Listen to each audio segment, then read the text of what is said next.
येणागने आल्या. मी अनेक वर्षाचा साक्षीदार आहे. काही नेते मंडळींनी एकदा बोलायला सुरुवात केली, मराठी माणूस जागा हो. आता मुंबई ही महाराष्ट्रातून तुटणार आहे, जागा हो. की समजायचं की मुंबई महानगरपालिकेची निवडणूक आली. ही वक्तव्य जेव्हा ऐकायला मिळतात, मराठी माणूस जागा हो, म्हणजे 5 वर्ष झोपला होता मराठी माणूस. अगं झोपला होता का? एक गोष्ट उद्धवजी तुम्हाला पुन्हा एकदा सांगतोय, जोपर्यंत चंद्र सुगे आहे तोपर्यंत मुंबई महाराष्ट्रापासून वेगळं कुणाच्या बापामध्ये हिंमत नाही. हे पुन्हा एकदा मी आपल्याला सांगतोय आज. होय होय उद्धवजी, मराठी माणूस तुम्ही काय केलं हो एकदा सांगा ना. एकदा आमने सामने होणं जाऊ द्या. पत्रकारांना माझी विनंती आहे, समोरच्या व्यासपीठावरती उद्धवजी ठाकरे आणि समोर रामदास कदम होऊन जाऊ देत. अगं 30-25 वर्ष मुंबई महानगरपालिका तुमच्या ताब्यात आहे. 25 वर्ष मुंबई महानगरपालिका तुमच्या ताब्यात आहे.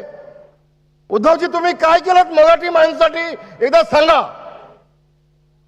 सांगा, होऊन जाऊ देत. 25 वर्ष मराठी माणसासाठी आपण काय केलं मुंबई महानगरपालिकेच्या माध्यमातून ते एकदा सांगा. आणि आणखी एक गोष्ट सांगा, आपण या 25 वर्षामध्ये माझा गिरगावचा मराठी माणूस असू देत, लालबागचा असू देत, दादरचा असू देत, हा सगळा मराठी माणूस हा नालासोपाच्या पलीकडे, ठाणे कल्याण भिवंडीच्या पलीकडे कुणी घालवला, कसा गेला? उद्धवजी सांगाल तुम्ही? ते मगाशी कोणतं इथं मला शेवाळांनी भाषणामध्ये काय सांगितलं, की 2 पिल्लं एकत्र येऊन काहीतरी दाखवत आहेत. बोलेन पुढलं पिल्लांच्या वरती. पण एकदा सांगा, हा माझा मराठी माणूस मुंबईच्या बाहेर फेकला कसा गेला? आज सगळ्या ठिकाणी मोठमोठ्या 50 माळ्याच्या बिल्डिंगी, 52 माळ्याच्या बिल्डिंगी, 60 माळ्याच्या बिल्डिंगी उभ्या आहेत. त्यामध्ये मराठी माणूस कुठे आहे? दाखवा एकदा, होऊन जाऊ देत. येसाव्याच्या योजना मगाशी त्या उल्लेख केला गेला. होय, बांधकामाची देखील आहे, शासकीय वसाहत देखील आहे, सांताक्रूझची देखील आहे, विलेपार्ल्याची देखील आहेत. 8-10 हजार लोकांना तुम्ही बिल्डिंगांच्या घशामध्ये झोपडपट्ट्या टाकल्यात एसआय योजनेच्या माध्यमातून. आणि 10 वर्ष त्यांना साधा 1 वर्षाचा मानधन देखील नाही, भाडं देखील नाही. सगळा माणूस गेला ना, कुणी घालवला? उद्धवजी कुणी घालवला सांगा ना. एसआयच्या योजना कोण आहेत? पार्टनर कोण आहे त्यामध्ये? भागीदार त्यामध्ये कोण आहेत? हो, माझ्याकडे सगळे कागदपत्र आहेत, होऊ दे समोर एकदा. आणि म्हणून उद्धवजी 2 भाऊ नाही, आणखीन 2-5 भाऊ आले ना, तरी आता मुंबईचा मराठी माणूस तुम्हाला मत देणार नाही, हे मी आज ठणकावून सांगण्यासाठी उभा आहे. होय, ठणकावून सांगण्यासाठी उभा आहे मी. मराठी माणूस, या देशाचे पंतप्रधान नरेंद्र मोदी साहेब, त्यांनी मराठी माणसेला अभिजात दर्जा दिला.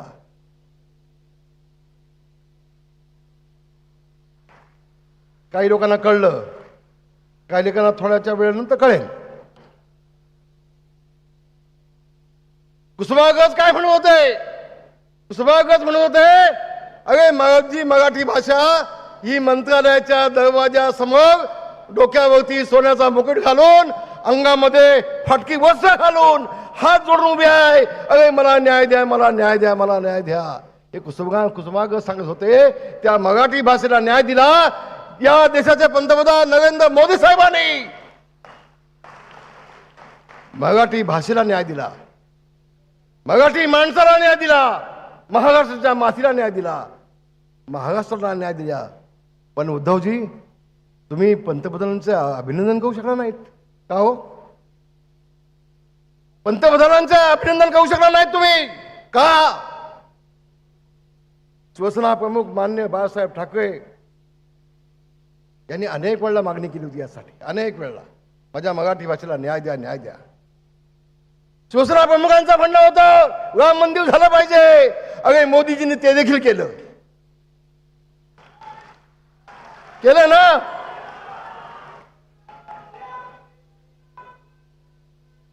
जय हो, जय हो. ठीक बा, ठीक बा, ठीक बा, ठीक बा, ठीक बा. होय बांधवानो, शिवसेना प्रमुख मान्य बाळासाहेब ठाकरे यांचं स्वप्न होतं राम मंदिर झालं पाहिजे. शिवसेना प्रमुखांचं स्वप्न होतं हे 370 कलम जे काश्मीरचं आहे ते निघालं पाहिजे आणि काश्मीर या देशाचा भाग झाला पाहिजे. मोदी साहेबांनी ते केलं, मोदी साहेबांनी ते केलं ना.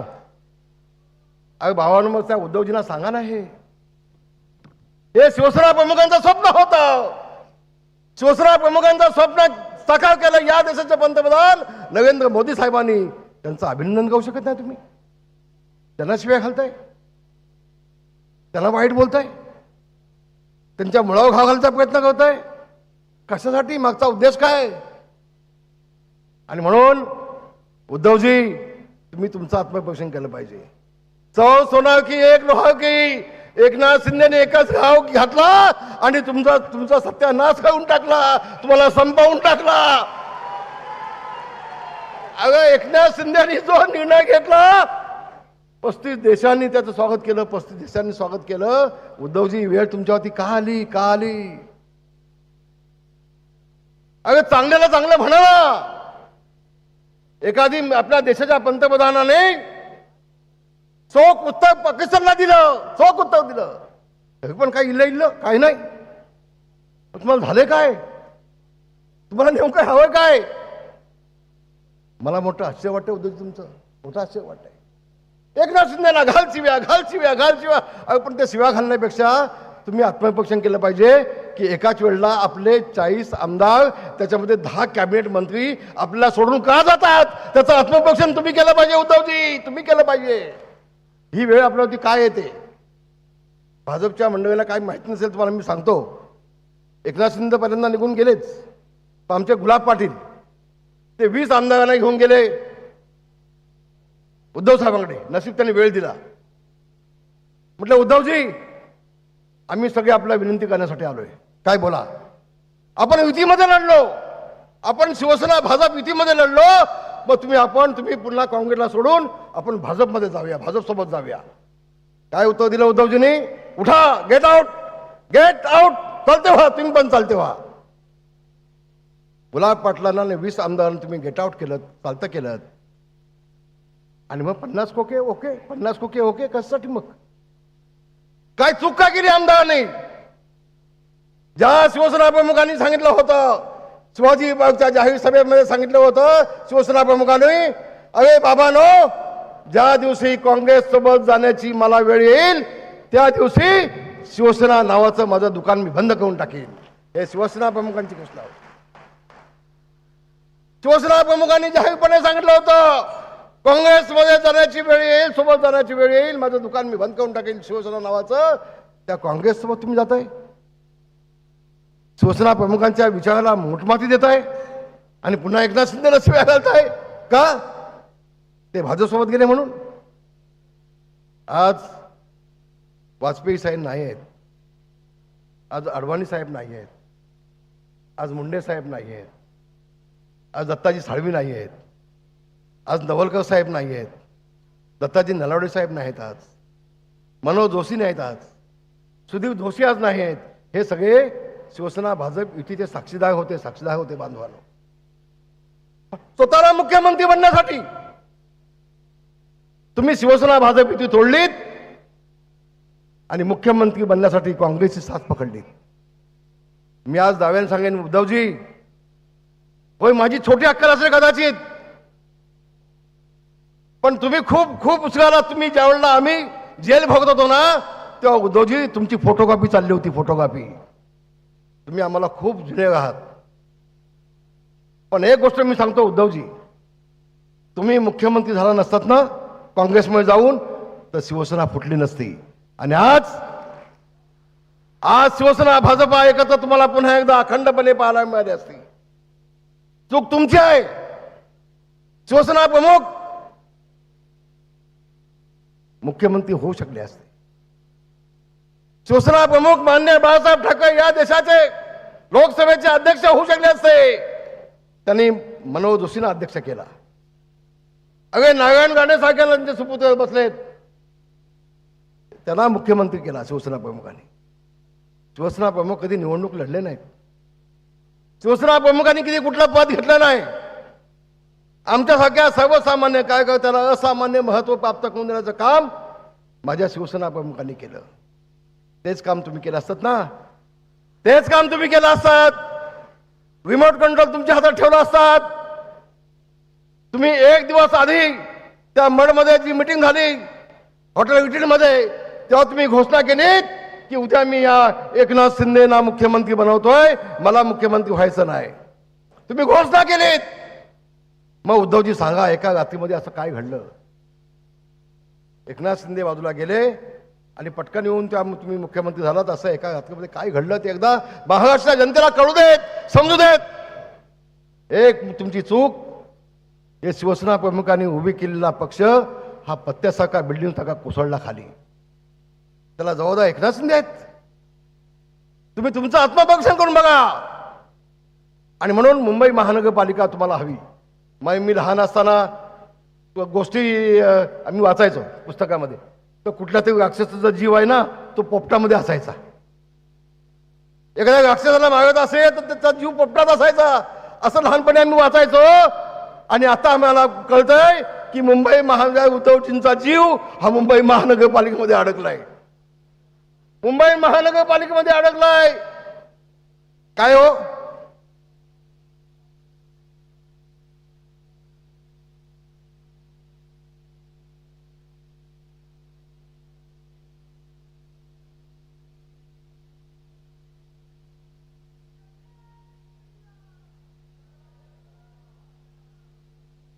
ए बाबानो, ए झालं काम तुमचं?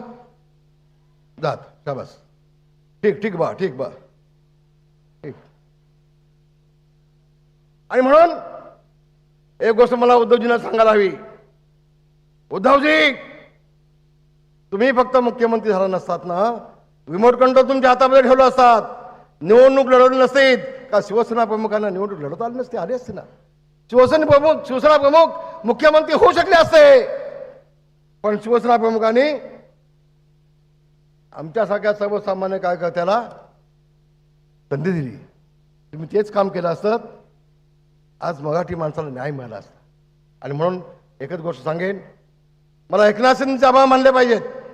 सन्मान्य एकनाथ शिंदे मुख्यमंत्री असताना त्यांनी मुंबई महानगरपालिकेसाठी जे काम केलं, आज देवेंद्र फडणवीस ज्या पद्धतीने मुंबई महानगरपालिकेमध्ये विकासाच्या माध्यमातून काम होत आहे, मी आपल्या दाव्याने सांगतोय. माझा एक मित्र 15 वर्षानंतर मुंबईमध्ये आला होता.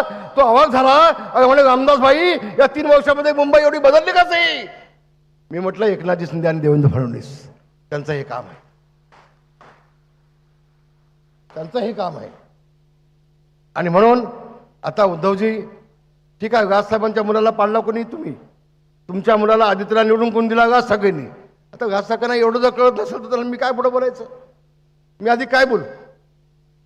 म्हणून माझ्या सगळ्या बांधवांना विनंती आहे, ज्यांना ज्यांना तिकीट मिळाले नसेल, बाबांनो कोणी गागू नका. एकमेकाला समजून घ्या. समजून घ्या. तिकीट एकच असतंय, इच्छुक 10 जण असतात.